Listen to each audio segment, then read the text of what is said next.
மோடி ஒரு ஆளுமையாகவும் இந்தியா ஒரு வல்லரசாகவும் இதுவரை அங்கீகரிக்கப்படாத வல்லரசாக இருந்த இந்தியா இன்று கிட்டத்தட்ட உலகத்தின் அங்கீகரிக்கப்பட்ட 4வது வல்லரசாக உயர்ந்துள்ளது. இனிமேல் அமெரிக்காவும் சைனாவும் மட்டும்தான் வல்லரசுகள் அல்ல.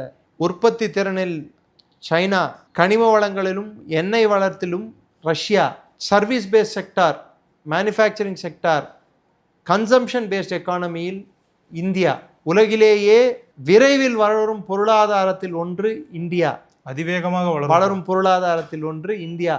2030க்குள் $10 trillion நாம் எட்டி விடுவோம் என்பது பல நிறுவனங்கள், பல அமைப்புகள் கணிக்கின்றன.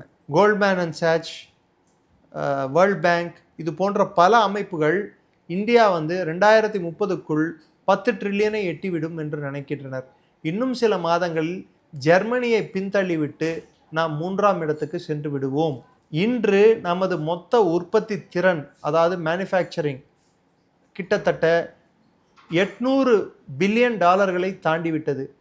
இன்னும் சில பில்லியன் டாலர்களை தாண்டினால் உலகத்தின் 4வது அதிக உற்பத்தி திறன் கொண்ட நாடு, மேனுஃபேக்சரிங் கொண்ட நாடு என்று இந்தியா திகழும்.